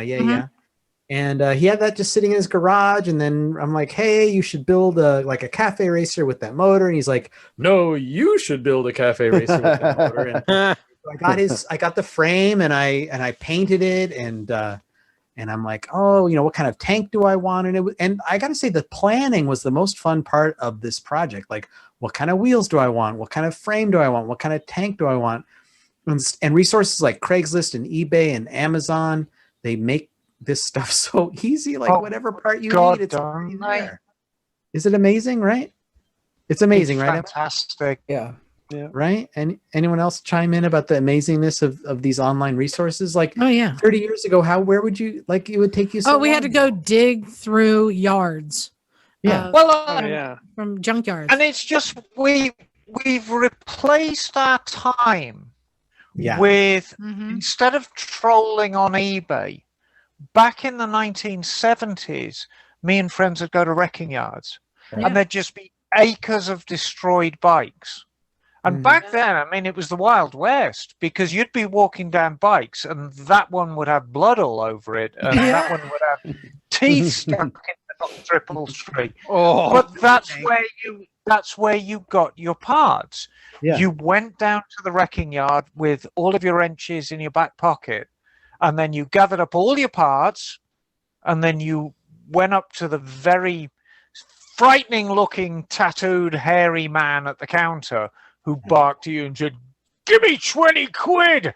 And you'd give him 20 quid and then take all your prizes home, and none of them would fit. And so now we've substituted that with sitting on eBay and just, look at that, I need that. See, Emma, one of my favorite things going through the yards is looking for all the bikes with the Dick Dent gas tanks. Oh, God, yeah, the Dick gas tanks. That's the best. Oh, yeah. This tank didn't have a dick dent, but it had one dent on either side. Apex Racing, Apex Motorsports. Anyone know who they are? Ever heard of them? It's a shop in Colorado, and they had a guy racing a TT500 for them in the early 80s, I guess, and the tank wound up on eBay, and I got it and stripped it down and polished it up. The TT500 is such a great tank for custom projects because it's beautiful. Like you don't see stuff gorgeous tank. You don't see stuff like that coming from the Japanese companies anymore, right? Like there was like some Japanese, I'm sure some ancient Japanese artisan, like ting ting ting. All they did was like hammer out these little aluminum tanks like all day long, and it's and the whole gas tank, you know, it weighs like 1.5 pounds. It's really cool. So other than the gas tank, I have to have that. Is that a stock seat and subframe, or is that that seat is from some it's some Chinese random Alibaba thing. It was $29. The guy shipped it from shipped from Arkansas for free. Nice, right? Like that's eBay, right? And then that seat, it's like that's bang good. And it doesn't feel like. Oh, by the way, I sat on Liza's KTM 1050 the SMT. Yeah. Oh my God, that seat. Oh, that seat gave my ass the experience that I would have to go to Bangkok and pay $50 just to have that. Oh, that was so fantastic. Oh, that seat is gonna love you a long time, Johnny. If $20. If we're complimenting other people's bikes, I have to say, went to Emma's this week and she started up her new Triumph Trident project bike. It's beautiful, but the thing that impressed me the most was the tone, the note of the exhaust. And I was telling Douglas today, it's like living in a world where all we hear are karaoke singers, and then suddenly you hear an opera singer, and you're like, oh my God, that's the most beautiful sound I've ever heard. And that, John, do you know what I'm talking about? Did you hear that bike? It is I got to hear it too. It's beautifully tuned note. I mean, I've never heard anything like that. Story. Huh? Sorry, John. Well, I've never heard anything like that. It's you know, and I've been on and I've ridden other Tridents, you know, over the years, but there's something about the way that's tuned in, the sound and the exhaust that really makes that unique. So, well, you know, I set that bike up just so, but that noise, it doesn't even sound like a bike. It actually sounds, back in the 1960s, Jaguar made this fantastic car, which was basically a giant dick called an XKE. And it was basically, you could be the ugliest man in the world, and if you bought an XKE, you were a player. You'd have all the girls in the world. It was that kind of car. And it had a very distinctive noise. And the Trident sounds just like an XKE. But that's only half the story. If we go back to the Second World War, we had this magnificent plane called a Spitfire, which everyone's pretty much heard of. And the XKE, the noise was modeled on the noise of a Spitfire. So you could argue that my Trident sounds like an XKE, which sounds like a Spitfire. So basically, my Trident sounds like a Second World War fighter plane. So score for Emma. That's pretty accurate right there. So what you're saying is that an XKE is half of a Spitfire, and then a Trident is half of an XKE, or is an eighth of an XKE. Spitfire. 25% Spitfire. Quarter of an XKE. If you had four Tridents together, it would sound sound like a Spitfire. You're right. You guys, have you seen that video where Guy Martin pulls out his I think it's a Spitfire engine. It's mounted on just a frame, and he rolls it out in a field, just starts it up and stands behind it. Right. It's amazing. It sounds like that. Yes, it's beautiful. But you know, I've waxed lyrical about this in the past, and what makes the Trident unique? It's 3-cylinder. Now, there are plenty of 3-cylinder bikes out there, including your 750 Yamaha, which your Yamaha is no slouch in the noise department, Liza, but it's an overhead cam engine. An overhead cam engine sound very different to pushrod engines. We can test our theory, you think how, say, a Lexus or a Mustang sounds, which is an overhead cam engine, compared to a big old hulking muscle car, which is a pushrod engine. Pushrod engines sound meaty. And the 3-cylinder pushrod engine is completely unique in motorcycling. And so you get a unique noise. But you know, the whole, that Trident's the full package. The noise, the color, the restoration, the details. I spent a great deal of time on that bike. It's the best bike I've ever built, and not by a small amount either. Is it a Hinckley Triumph or? Oh no, it's way before that, darling. This is a Triumph. This is from 1972. This was built in Coventry. Mm-hmm. This was actually built at Meriden. Yeah. It's the real deal. So a very different world when that rolled off the production line. It's an absolutely I'm flabbergasted by it. Would you ride just it to as LA? a bike? Would you ride it to LA right now? Oh yeah, I'd ride it around the world right now. Bagel, what's you got? Well, I just wanted to interject that I have ridden in a group of 4 Henkels before, and it does sound like a vintage bomber. Can only imagine. Wait, is a Heinkel, is that a half of a, say an EKS or a quarter of an EKS, which is a half of a, I don't know. I'm lost on the math here. Yeah, no, it's just a single cylinder. You need a lot of them. but 4 of them is enough to make it sound similar. Bagel, do you know this bike? Do you know this bike? I have a copy of that and several other different editions of it. Yes, I see by my outfit by Peter S. Beagle. Oh, Peter S. Bagel? Beagle, no relation. Wow, that was such an inspirational book when I was a teenager. I can't even tell you. Nice. Well, I think we've covered a lot of things there. There's another topic I wanted to get to, but first, I've got news, exciting news. Really? Yeah, everyone who came to the garage today knows what the news is, but John, you didn't come by, so I know. you didn't get it. I thought the KLR was a good news. Because I've got neck gaiters. What? Oh my God. Neck gaiters. Oh, awesome. Look what I slid into. Got mine today. Super Evel cool. Knievel. Evel There you Knievel. go. That's awesome. So good news. These are going out to all of my Misfits get one, but all of our Patreon supporters, $5 or more, are getting one. I've been sending out messages to everyone to let them know and reminding everyone to please update your email or your mailing address, because I'm going to be sending these out to our supporters. And it's not too late if you want to get in on Patreon and support us for $5 or more.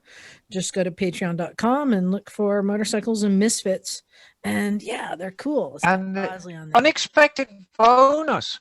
So if you are riding your motorcycle and you decide you want to call into the corner store and buy yourself a cup of coffee or a packet of condoms, and I've forgotten my mask, and you're wearing your Misfits neck gaiter, just pull it up over your face. There you go. I guarantee you will be the most stylish person in there.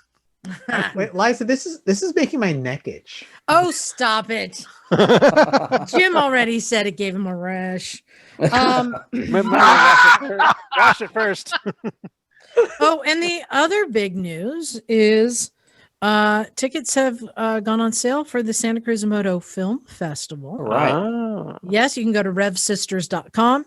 And just like before, the first 3 days of viewing tickets are free. You still have to register, so you still have to buy a ticket for free. And we have an extended viewing pass for the full 10-day festival. If you need more time to see, we've got like 9 hours of films. I just finished the film selection, the curating it. We've got some really cool stuff, a little bit of everything as usual. So go to revsisters.com and get your pass to the Santa Cruz Moto Film Festival. And just to let everyone know, it is online. It's hosted on YouTube, so you can see this globally. And can I add, Oh, yes. I mean, I know that another couple of misfits in the house tonight have acted as judges, and I'm sure I speak for them because I've judged the films in this festival in the past. And I'm just flabbergasted of the standard of filmmaking. There is nothing amateurish about these films. The incredibly high standard, genuinely touching stories. I enjoyed every single film. I think I've seen every film that has been shown at every Moto Film Festival, and every single one is a gem in its own way. Well, and that's why we do these film festivals. There's so many films being made by people, but finding them, they're in all these different sources or behind different paywalls. So we put them all together and curate a nice show. So yeah, go to Rev Sisters. That's REV sisters.com and get your tickets. So we had an email come in, and this has had me thinking all week, and I love this one. And this is from our friend Andy.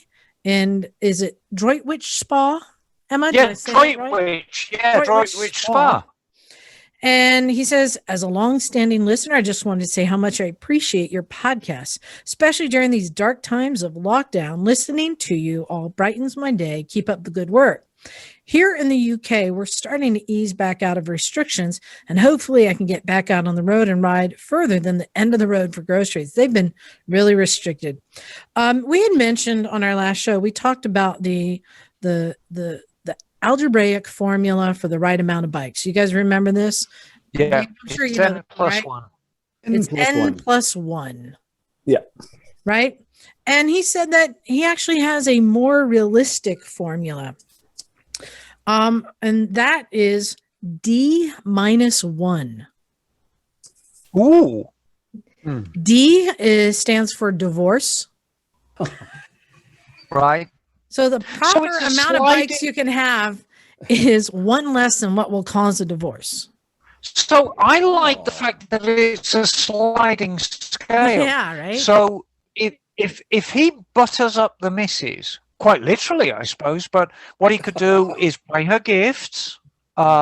He could take a bucket load of Viagra the night before. He could take her on holiday, and the scale is moved.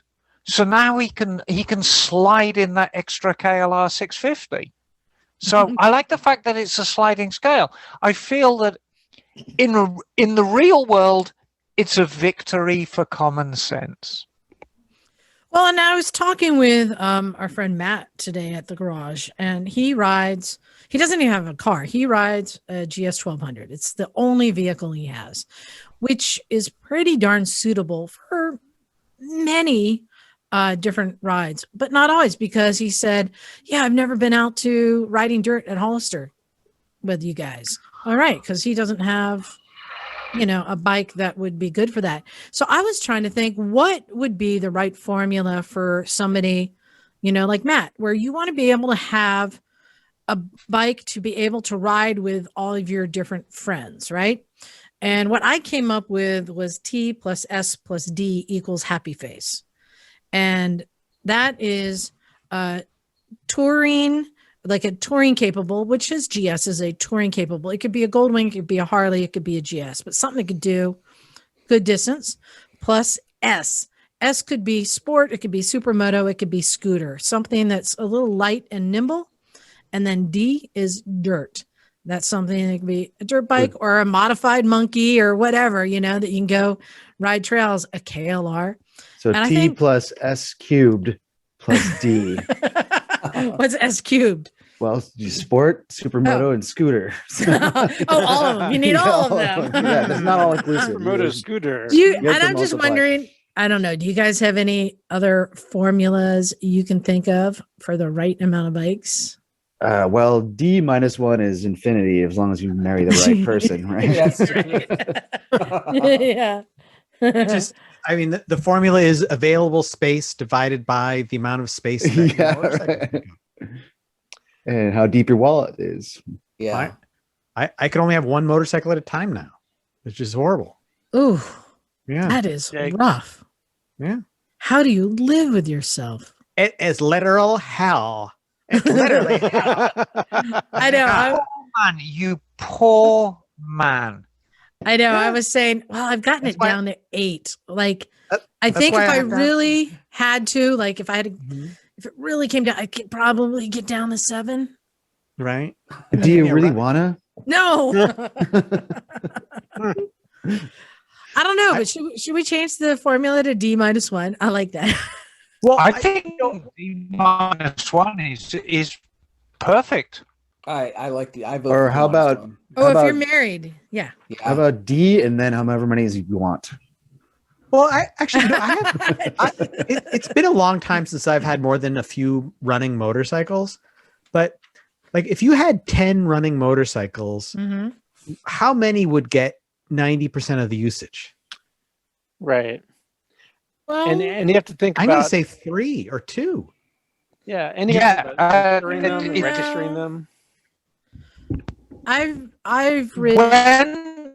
When I look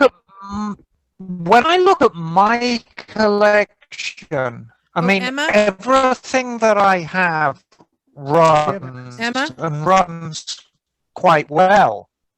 Emma, Yes. can you turn off Yes. your video? Your Yes. internet You're is lagging. very choppy right now. Yeah, I think I've lost my Wi-Fi. So hang on. Let's stop the video. There you go. Just try doing that. When I think didn't work. about oh God, hold on. there There you go. There you go. When I think about my bikes that all run fairly well, I do have favorites. I mean, I love riding the Guzzi, but if I'm going anywhere, I still go back to that RF 900. That's my go-to bike, and I think always will be. And it doesn't make any sense. It's completely stock. It's the one bike I haven't done any restoration work on. It's just as it left the factory. But that's my to-go bike. So the RF 900 gets 90% of the use, and everything else gets 10%. I It's mean, very strange. John, when was the last time you rode your BMW? I sold it. Oh, you did? Yeah. Yeah. So I remember I had 2, so I sold both of them actually. You did. So Yeah. yeah. Wow.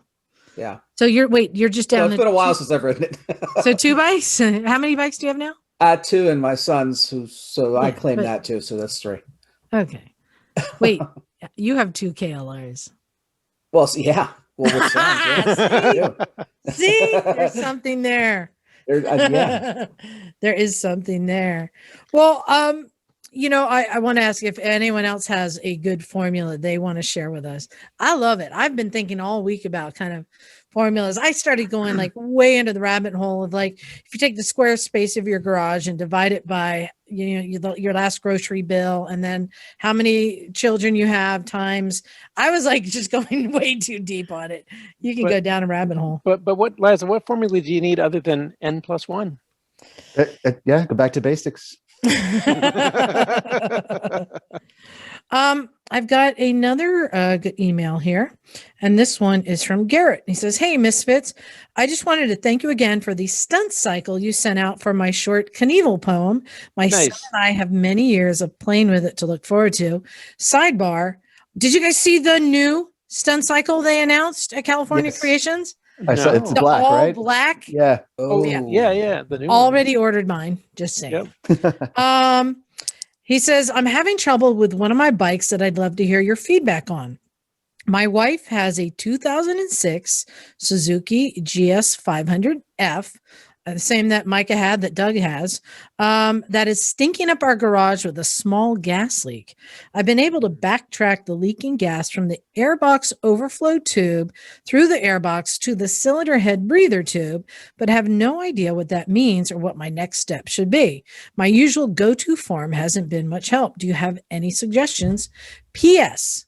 My up-the-butt bike would be an Aprilia RSV4. Ooh. So, all right. Did you guys all catch that? So the gas leak is coming from the airbox overflow tube through the airbox to the cylinder head breather tube.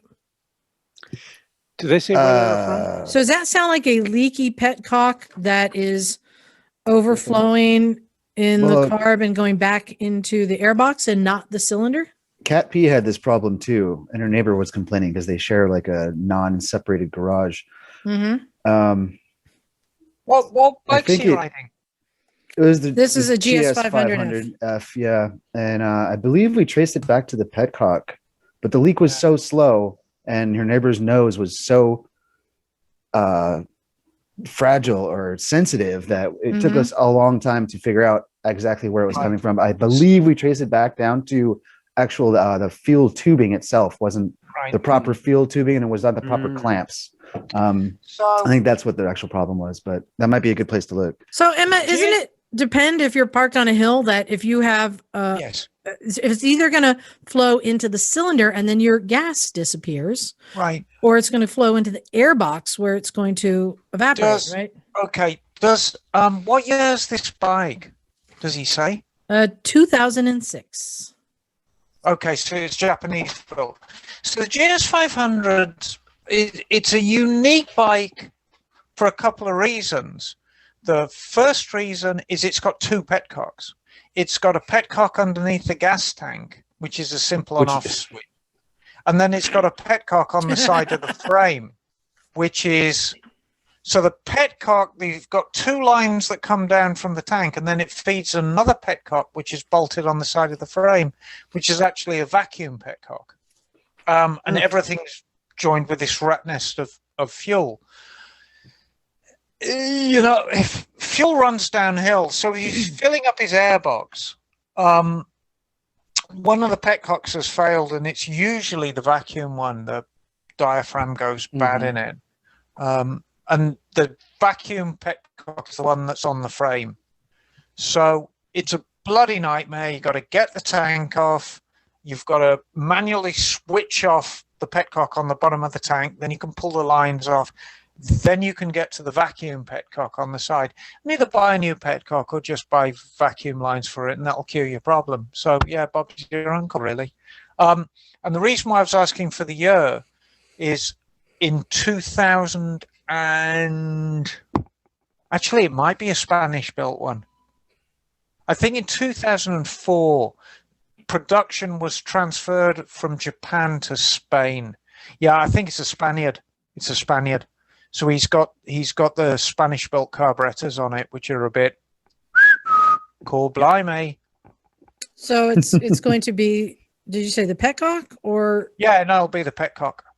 It'll be the petcock. I mean, you know, the carbs are fairly feeble on it, but it really shouldn't matter how feeble the carbs are if the fuel is switching itself off when the engine shuts down, which is what a vacuum petcock does. So it's the petcock. Well, good. Bagel, if you can check your phone, I sent you an email to read because I think an accent would be necessary here. All right. Hey, Emma, or Liza, let me say, what we just saw from Emma is fairly amazing that she was able to recall all those details from those motorcycles. I just, you got to stop sometimes and say, dang, you know, look at the master at work right there. So, mine's like a steel trap, John. I'm telling you, it's great. I am amazed every day at her knowledge. And I think about it, especially when I'm walking around picking up all of her coffee cups that she leaves behind. Well, all right, Bagel, do you got it? Yes, I do. Can you hear me all right? Yes. Okay. So this email starts from Robert Perrin, by the way. He starts, howdy once again from Tejas. Thanks for reading my letter a few weeks ago about a commuter bike. The 16th tooth sprocket on my KLR 650 will be good enough till I buy a Tiger 800 or a super used Africa twin, don't you know? I now have KLR 250 problems. So my dad helped me and bought some motorcycles for his workers to ride when they went down to Big Bend National Park for a job. We don't have benefits, but we made this one. We bought 2001 KLR 250 with about 10,000 miles. it was running great, and we didn't look it over much and sent it off. The first or second day, it couldn't go over 35 miles per hour. Weeks later, our worker told me he got it up to 90 mile an hour downhill about an hour before it stopped working so good.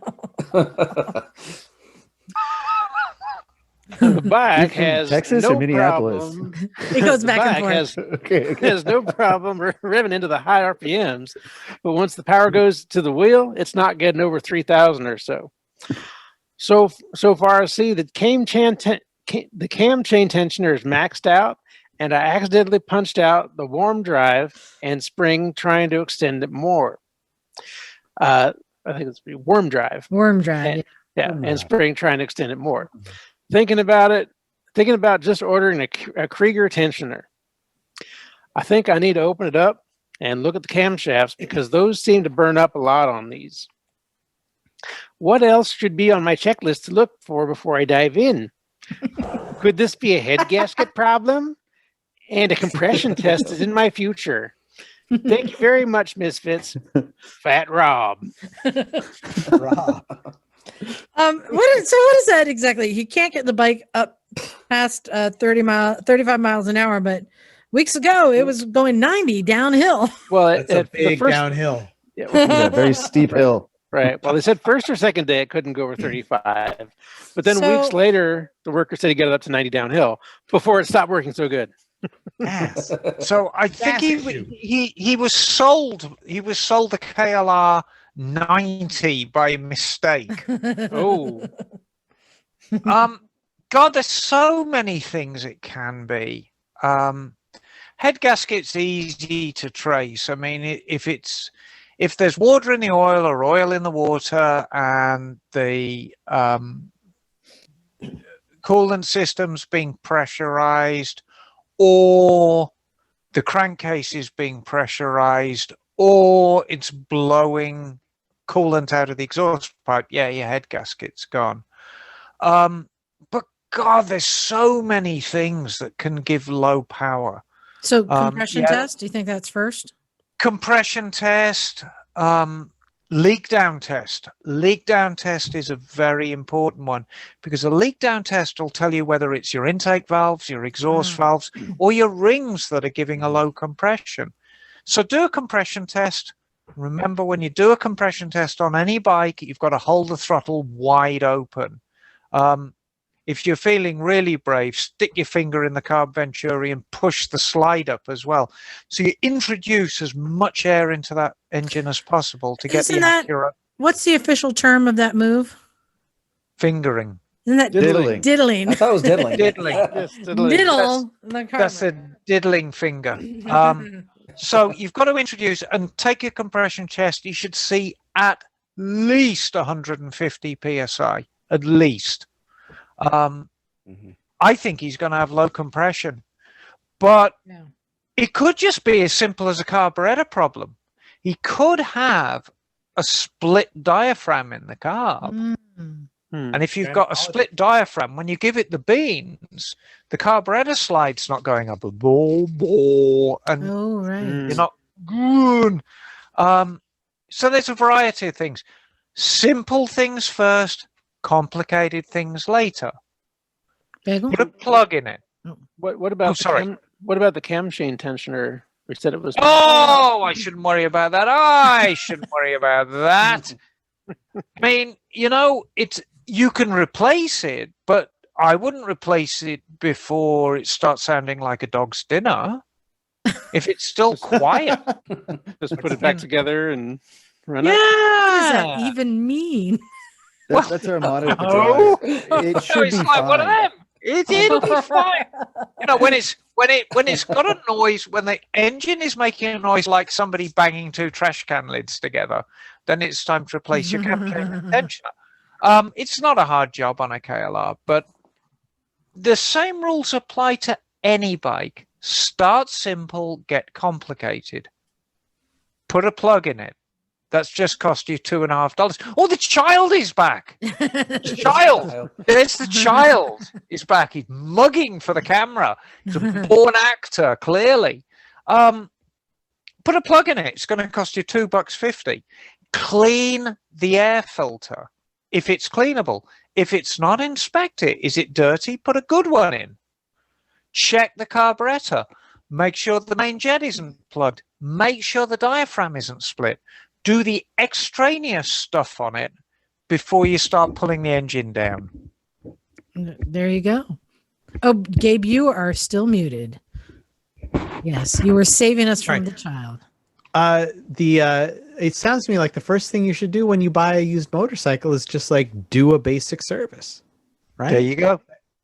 I mean, that would probably eliminate 70-80% of problems that people report. Yeah. I'm going with valves. That's my guess. I bet It could be. But I'm also guessing I was right. Well, he did also mention the cams, so it wouldn't hurt to check those too. Might have floated a valve in that 90-mile-an-hour downhill. Yeah, could have. Well, I hope we gave you some help there. And we're getting near to the end. Gabe, I wanted to thank you for joining us. Oh my God. Not just today in the garage, but here on the show. And I just wanted to see if you had anything that you wanted to plug. I mean, you're a journalist. You're always writing cool articles. Well, if you go to Melissa Holbrook Pearson's web page, you were telling me about her, Yes, The Perfect Vehicle. If you look up The Perfect Vehicle, and that is Melissa Holbrook Pearson's web page. Noted author, writer about motorcycles. I am in an anthology of her works entitled I can't remember the name of the book because I'm 51, but check it out. Great anthology. Me, Peter Jones, a lot of other great writers are in there, and I don't know why I'm plugging it because I already got paid. So, but it's really no, cool. because there's more cool stuff to share. So there's a book to do by Melissa Holbrook Pearson. Yeah, she wrote The Perfect Vehicle, which is a great work about motorcycles that from 1998. Yeah, wonderful book. That's it. If you're a Moto Guzzi fan, you got to check it out. And who isn't a Moto Guzzi fan in theory, right? Right? Cool. In theory or in reality. But Liza, I had so much fun hanging out at your garage. And I also had so much fun on your show and listening to your show. It's great. I'm so happy to be here. I appreciate it. Yeah, and thank you very much. You donated a bunch of gear. Bunch of crap. Yes. Which not crap. Not crap. Good stuff. Really good stuff. Two like new helmets. One of the helmets is already gone. Oh, good. Yeah. Wow. So thank you very much. Micah took it. Micah is one of our instructors at the garage, and she knew someone to be perfect for it because it was a small, and it went to a woman who has been looking for a gooder helmet. Yeah. Yep. HJC small is medium for most people. Yeah.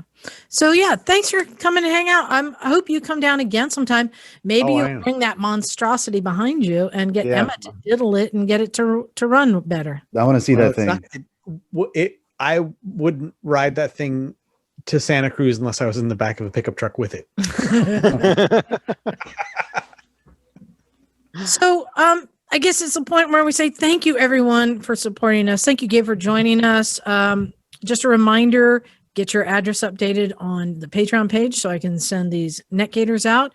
And if you are in the Pacific Northwest, I would plan on being at the One Show, which starts April 31st, May 1st, and May 2nd. Right, exactly. And between now, we've got a couple of shows before we head up there. So let's come up with a competition for people because we love giving stuff away. And let's come up with a couple of nice little prizes, and we'll do some Moto Town stuff, and we'll do some Motorcycles and Misfits stuff. All we have to do is think of a competition. For those of you who don't know, I'm still so pleased with our last thing because Emma went up there. I wasn't able to go. So I put the word out that if everyone brought a can of beans and gave it to her at the show, that they would get us something special.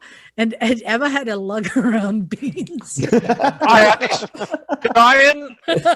had this giant awesome bag of beans And what we did was we gave it to one of the food banks for the homeless shelter in Portland. So they all went to a really, really good home, which was great. The year before that, I put out the word. Oh God! You go up to Mike and walk up to him and say, "Don't look at me when I'm inside of you," and you'd get some free socks. And I don't think people did. They would walk and go, "I am so sorry." They wouldn't look him in the eye, and they would say, they were so awkward. Mike looks like somebody who could kill you.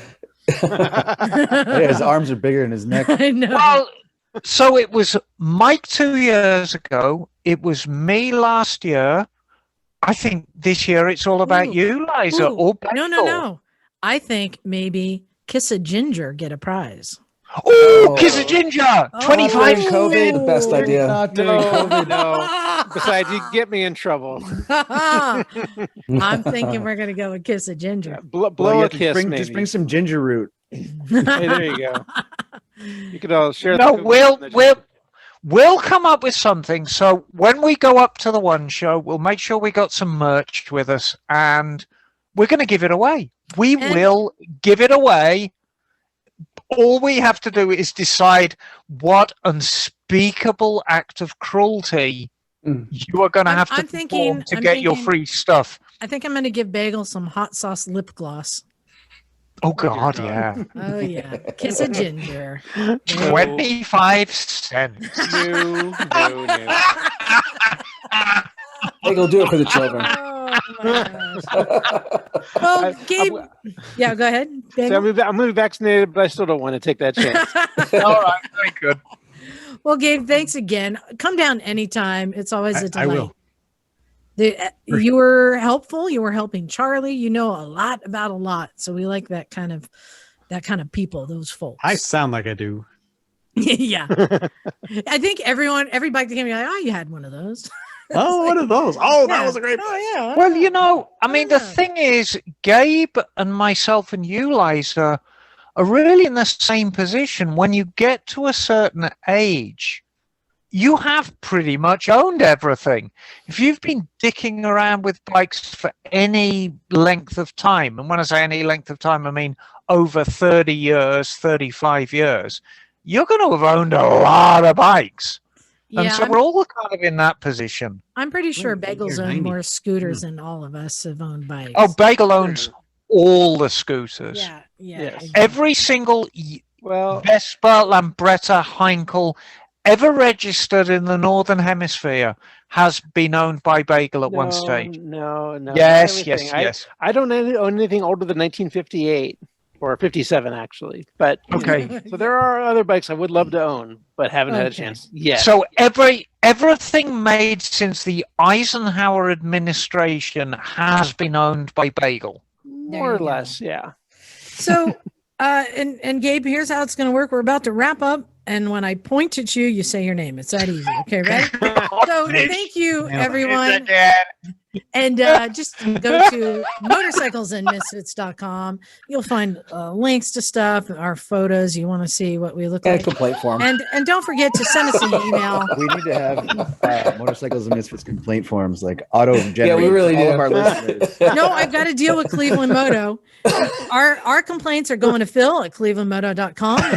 And their complaints to recyclemotorcyclegarage at gmail.com. That way we can read them on the air and share each other's complaints. It's a lot more fun. Great idea. But send us your emails, especially if you can think of another formula we have not thought of yet. Send it out to recyclemotorcyclegarage at gmail.com.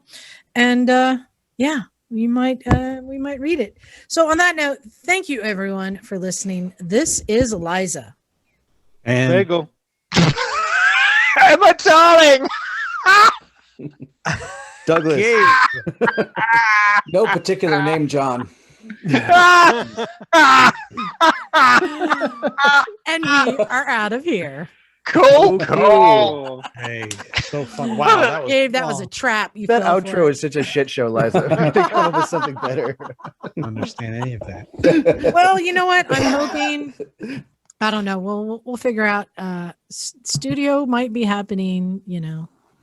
Soon. Soon. Yeah. We're all vaccinated. We just got to get Emma vaccinated. No, I'm en route, darling. We need to get you treated for heartworm and parvo and all the stuff. For No, I like my parvo. Mumps You and know, rubella and- Yeah, no, I'm at the moment I'm suffering from hoof and mouth disease. We need to do I gotta something go. about Thank that you so pica. much, everybody.